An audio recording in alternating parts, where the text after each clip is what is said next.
Kerajaan Indonesia menolak tawaran Malaysia untuk membantu negara. Putrajaya will send a diplomatic note to Jakarta to request The government needs to do more, just pointing fingers at Indonesia. Malaysia menuding Indonesia tidak serius mengatasi kebakaran lahan sehingga asapnya sampai ke Malaysia. Membantah kabut asap di Malaysia berasal dari kebakaran hutan dan lahan di Indonesia. Tidak ada sebaran asap yang terdeteksi di Sumatera melintas ke Semenanjung Malaysia.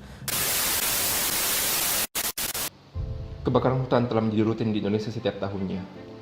Pencemaran jerebu rentas padan yang dihasilkan tidak hanya menyebabkan kerusakan persekitaran, tetapi juga konflik tahunan dengan negara-negara di Asia Tenggara, terutamanya Malaysia sebagai jiran yang paling dekat.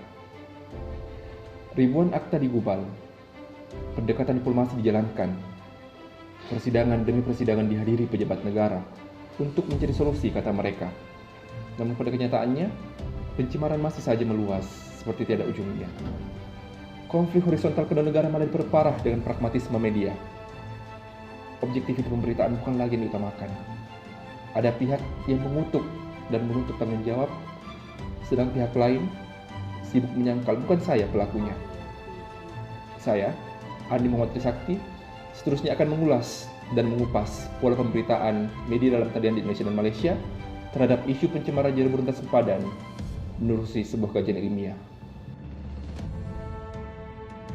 Terdapat dua media yang diperbandingkan dalam kajian ini, yaitu tribunews.com untuk mewakili media dalam talian Indonesia dan The Star Online untuk mewakili media dalam talian di Malaysia. Pemilihan sampel atau dalam hal ini portal online dilakukan berdasarkan jumlah pelanggan dan nilai terbanyak dalam masing-masing negara. Seperti yang nampak pada layar monitor anda, portal tribunews.com merupakan akhbar dalam talian yang paling banyak dilayari atau diakses di Indonesia, yaitu sebanyak 243.88 juta sehingga pada tahun 2019. Sementara itu, di Malaysia pada tahun yang sama, portal The Star Online merupakan yang paling banyak dilayari, yaitu sebanyak 51.93 juta. Tingginya penggunaan akhbar dalam talian di kedua-dua negara merupakan salah satu bukti bahawa akhbar ini atau akhbar dalam talian memiliki potensi yang sangat besar untuk menggantikan peranan media arus perdana. Pernyataan ini selari dengan sebuah survei atau kajian yang pernah dijalankan oleh Akta Suruhanjaya dan Komunikasi Malaysia yang menyatakan bahawa 85.5% masyarakat Malaysia menjadikan internet sebagai sumber pencarian maklumat utama. Terdapat beberapa pola pemberitaan yang akan ditengahkan dalam kajian ini. Yang pertama dari segi tema berita, kemudian sumber berita, arah tajuk berita dan arah berita. Seterusnya untuk penjelasan mengenai tema berita akan dijelaskan dengan jadual berikut ini. Dapatan menunjukkan daripada keseluruhan 96 jumlah berita terkait pencemaran jerebu dalam portal berita tribunews.com, hanya terdapat 16 berita sahaja yang membincangkan tentang pencemaran rentas sempadan. Sementara itu, dalam portal The Star Online, isu yang dimainkan secara dominannya bertumpu kepada unsur rentas sempadan dari pencemaran jerebu tersebut dengan jumlah 24 daripada total 34 berita atau lebih kurang 70% daripada total keseluruhan berita berkenaan pencemaran jerebu. Hal ini secara langsung menunjukkan bahawa Malaysia lebih cenderung menyoroti permasalahan jerebu yang berlaku di negara tersebut sebagai akibat daripada pencemaran yang berlaku di Indonesia. Sementara itu, portal tribunews.com sebagai akhbar dalam negara tempat kebakaran hutan berlangsung didapati banyak membincangkan jerebu menerusi perspektif yang lain.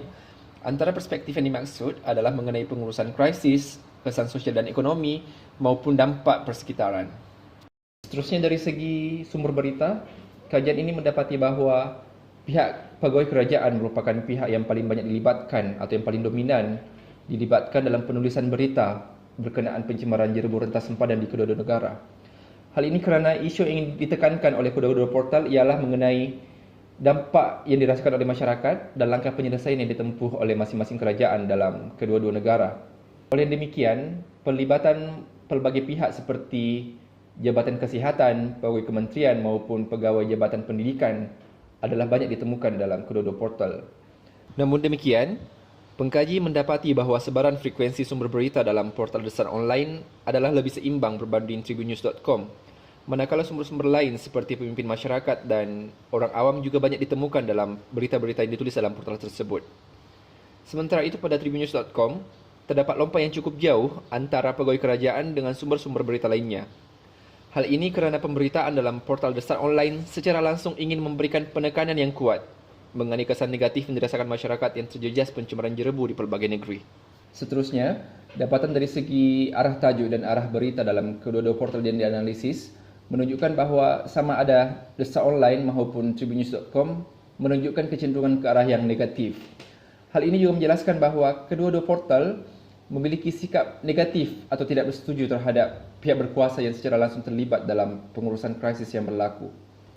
Dan akhir sekali, sebagai konklusi, kajian ini mendapati bahawa akhbar dalam talian di Malaysia lebih mengetengahkan isu rentas sempadan berbanding akhbar dalam talian di Indonesia dalam menceritakan atau memberitakan kes pencemaran jerebu yang berlaku, walaupun sebenarnya arah tajuk dan arah berita yang ditulis dalam kedua-dua portal adalah sama, iaitu cenderung ke arah negatif. Secara keseluruhannya, kajian ini juga dapat menyimpulkan bahawa wartawan dan pemilik syarikat akhbar telah menggunakan akhbar dalam talian dalam kedua negara tersebut untuk menyuarakan sekaligus memberikan tekanan kepada pihak berkuasa untuk segera mencari solusi atau jalan keluar terbaik dalam mengatasi permasalahan yang berlaku. Sekian daripada saya. Walau tak jumpa bersemuka, semoga kekal persahabatan Indonesia dan Malaysia menerusi Simposium Kebudayaan Indonesia dan Malaysia 2020. Saya Andi Muhammad Sakti. Assalamualaikum warahmatullahi wabarakatuh.